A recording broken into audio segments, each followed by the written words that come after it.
Hello everyone, আমি আনন্দি। আমার নতুন একটা ভিডিওতে তোমাদের অনেক স্বাগত। দিনটা ছিল 14 জুলাই, রবিবার। আকাশের অবস্থা দেখেছো?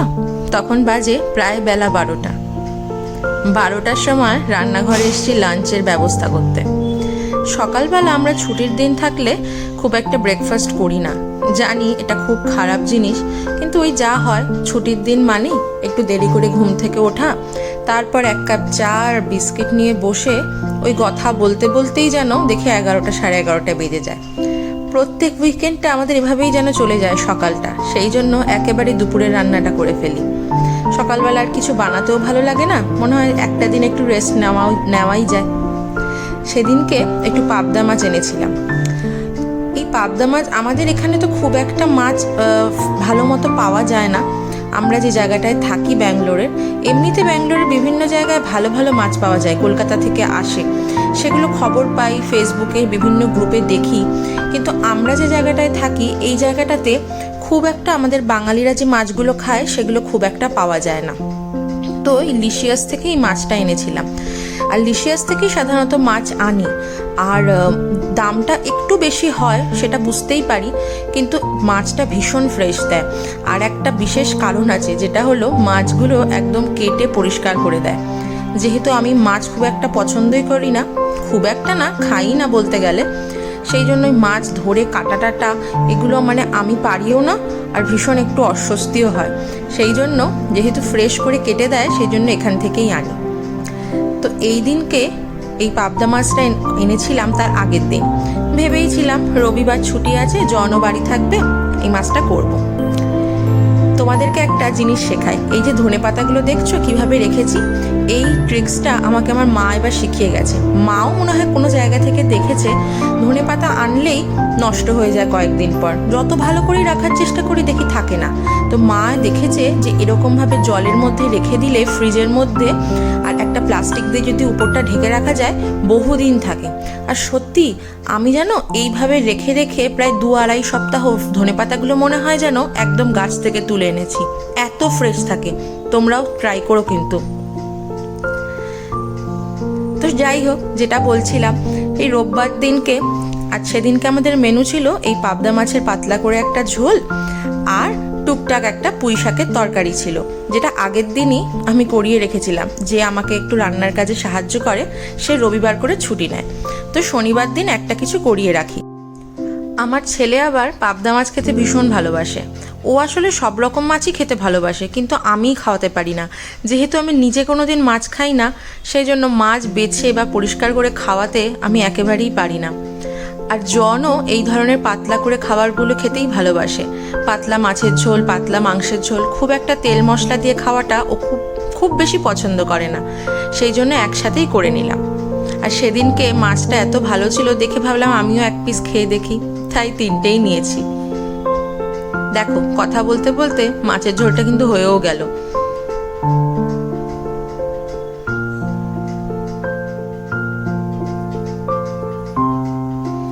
তার সাথে সাথে দুধ জালও হয়ে গেল। 12টার সময় রান্নাঘরে ঢুকলে যা হয়, হুড়োহুড়ি করে তাড়াতাড়ি করে যতটা শেষ করে নেওয়া যায়।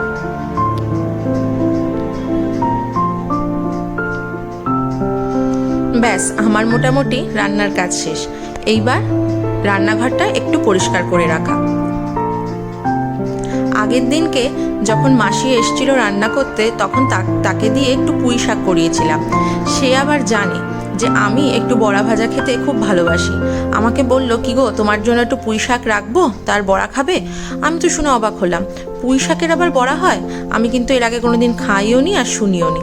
তোমরা কি কেউ খেয়েছিলে এর আগে? আমাকে জানিও কিন্তু কমেন্টে। তো যাই হোক, আমি বললাম, পুঁই শাকের আবার বড়া হয় নাকি গো? বললো, দারুণ হয়, আমি কেটে রেখে যাচ্ছি, তুমি করে নিও। তাই ওই পুঁই শাকটাও একটু বার করে নিয়েছি, যেটা মাসি আগের দিন কেটে রেখে গেছিল। দেখি আজকে দুপুরবেলা সে যেভাবে বলেছে সেভাবে 4টে বড়া ভেজে নেব, কেমন হয় একটু খেয়ে দেখব। তাই জন বলল, থাক, পুঁই শাকের তরকারিটা তুমি আর এখন বার করো না, ওটা বরঞ্চ রাত্রিরে রুটি দিয়ে খেয়ে নেব। মাছের ঝোল আছে, আর একটু টুকটাক বড়া ভাজো, ব্যাস, তাতেই আমার হয়ে যাবে। জনের আবার খুব বেশি পদে খাওয়াটা খেতে পারে না, ওকে 1-2 পদ দিলেই ও খুশি, কিন্তু সেটা হতে হবে একদম পারফেক্ট, ও যেরকম চায়। আর মাছের ঝোল পেলে তো আর কিছুই চায় না। সকালবেলা যে আমরা চা আর ছেলে খেয়েছে দুধ হরলিক্স, সেই বাসনগুলো একটু মেজে রাখি। হ্যাঁ, প্রতিদিনই সকালবেলা আমার মেড হেল্পিং হ্যান্ড আসে, কিন্তু এইগুলো আর রেখে দিই না। সে আসবে পরের দিন, তো রবিবার মানেই তো সারাদিন টুকটাক একটু রান্নাবান্না হয়েই থাকে, তো সেই জন্য আর সিঙ্কটা ভরিয়ে লাভ নেই। হ্যাঁ, ওই কড়াইটা আমি মাজতে পারবো না, ওটা ওই পরের দিন এসে মাজবে। বাবা ছেলে দুজনেই গেছিলো সেদিন চুল কাটতে। সকাল সকাল ওদেরকে, সকাল সকাল বলবো না, বেশ বেলা করে ওদেরকে পাঠিয়েছিলাম চুল কাটতে। ছেলের তো চুল কাটতেই হতো, তার সাথে বাবাও চলে গেল।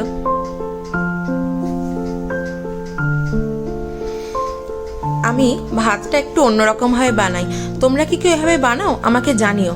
আমি না ভাতি উপরটা আসলেই, যখনই উতল আসে তখনই আমি গ্যাসটা বন্ধ করে সাইডে রেখে দিই, তাতে একটু গ্যাসটাও বেঁচে যায় আর সুন্দর ওই ভাপে ভাপে ভাতটা হয়েও যায়। দেখো একদম হয়ে গেছে। তোমরা কে কে এইভাবে ভাত করো আমাকে জানিও কিন্তু, আর যদি না করো একদিন করে দেখো, বেশ ভালোই হয়।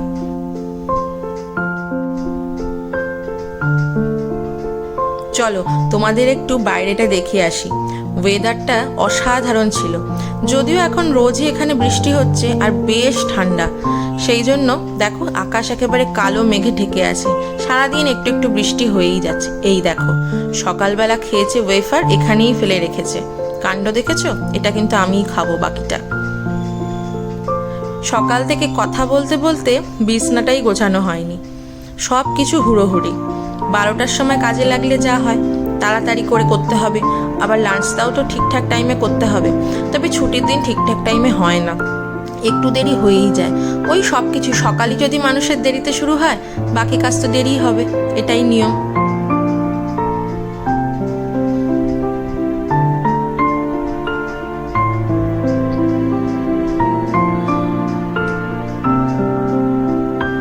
দেখো ঘড়িতে বাজে প্রায় 1:45।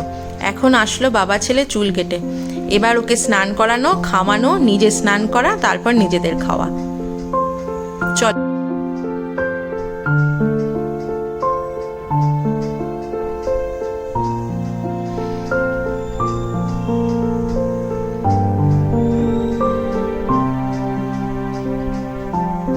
এই ছুটির দিনগুলো ওরও খেতে বেশ একটু দেরি হয়ে যায়। তবে আগে যেমন ও 1টার মধ্যে লাঞ্চ করে নিত, এখন আর সেটা হয় না, কারণ ওর স্কুল ছুটি হয় 1টার সময়। ওর বাড়ি এসে স্নান করে খেতে বসতে বসতে প্রায় 1:45 বেজেই যায়।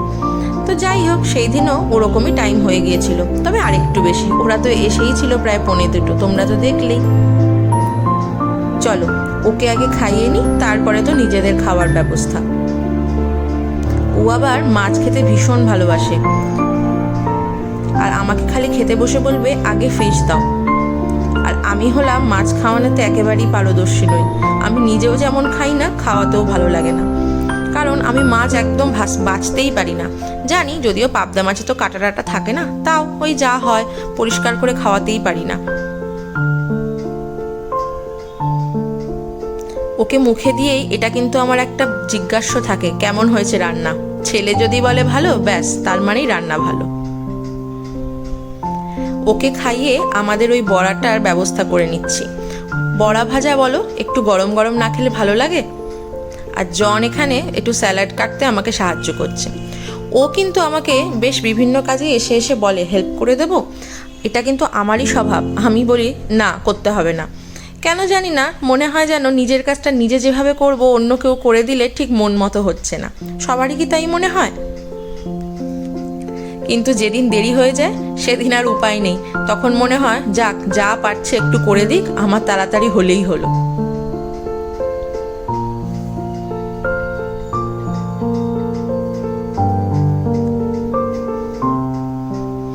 জন আবার যখন বেরিয়েছিল ছেলেকে নিয়ে, তখন সে আবার কয়েকটা লঙ্কা নিয়ে এসছে।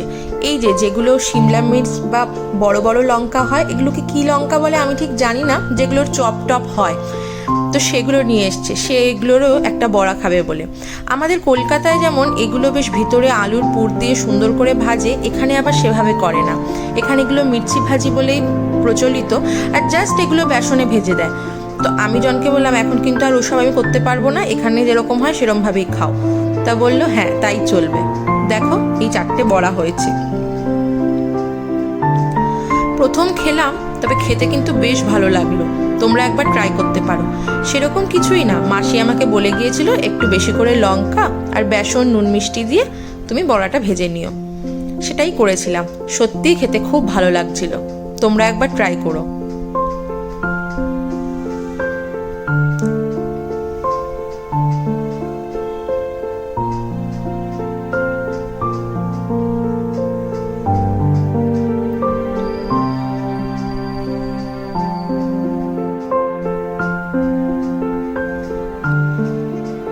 ব্যাস, সব কিছুর পরে নিজেদের খাওয়ার সময়।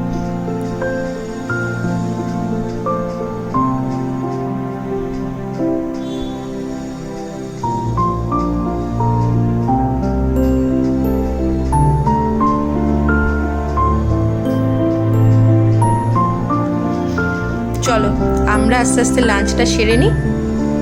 তারপরে ওই খেতে বসেই জনকে বলছিলাম বিকেলে কিন্তু কোথাও বেরোতে হবে। আমার না এটা হয়, রোববার সন্ধেটা হলেই যেন মনে হয় কোথাও একটু বেরোই। হ্যাঁ, এমন নয় যে দূরে কোথাও যেতে হবে, বিশাল কিছু ব্যবস্থা করতে হবে, তা না, একটু আশেপাশে একটু ঘুরে আসা, না হলে যেন ভালো লাগে না। মনে হয় পরের দিন থেকেই তো আবার সপ্তাহ শুরু, আবার বাড়ির মধ্যে। একটু না বেরোলে নিজেরও ভালো লাগে না।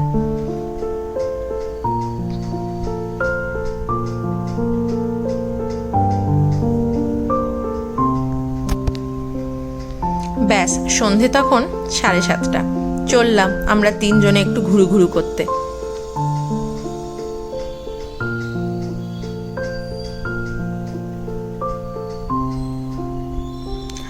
আচ্ছা, আমাদের এই ড্রেসগুলো দেখে তোমরা কি একটু অবাক হচ্ছ? ভাবছো এই জুলাই মাসের গরমে এরা এরকম জামা কাপড় পরেছে, ছেলে উলের টুপি পরেছে, কি ব্যাপার? আসলে ব্যাঙ্গালোরে বৃষ্টি হলেই প্রচণ্ড ঠান্ডা পড়ে। হ্যাঁ, আমি বলছি না যে একেবারে বিশাল জ্যাকেট পরতে হয়, তা নয়, কিন্তু রাস্তায় বেরোলেই একটু জ্যাকেট টুপি এগুলো পরতেই হয়। আর সেদিনকে বললাম না সকাল থেকেই বৃষ্টি হচ্ছে, সেদিনকে ভালো ঠান্ডা ছিল।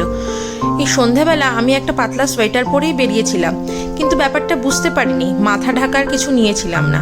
রাস্তায় বেরিয়ে দেখছি এত ঠান্ডা লাগছে হাওয়াটা, তখন মনে হচ্ছে কেন আনলাম না।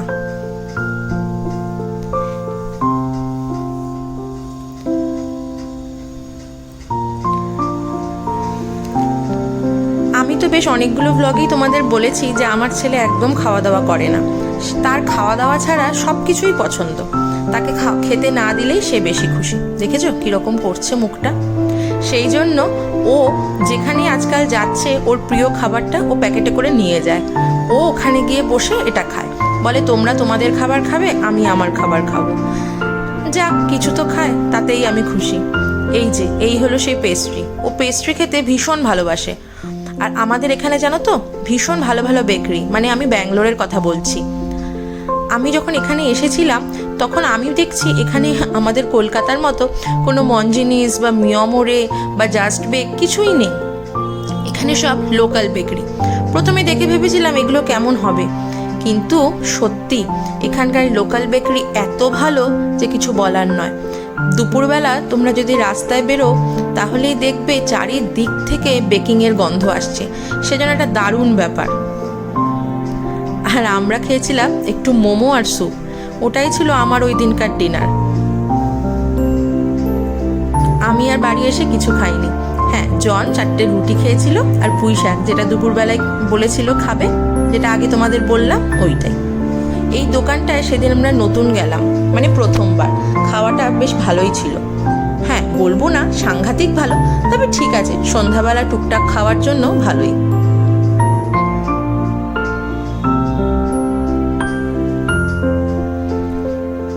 এখানে টুকটাক সময় কাটিয়ে আবার একটু 1-2 চক্কর রাস্তায় ঘুরে বাড়ি চলে এসেছিলাম প্রায় 9:45।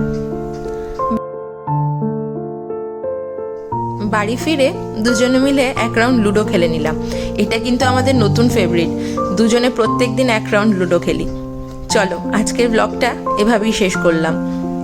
আমার এই ভিডিওটা যারা ফেসবুক থেকে দেখছো তারা কিন্তু আমার পেজটাকে লাইক আর ফলো করো, আর যারা ইউটিউব থেকে দেখছো তারা কিন্তু সাবস্ক্রাইব করতে একদম ভুলো না।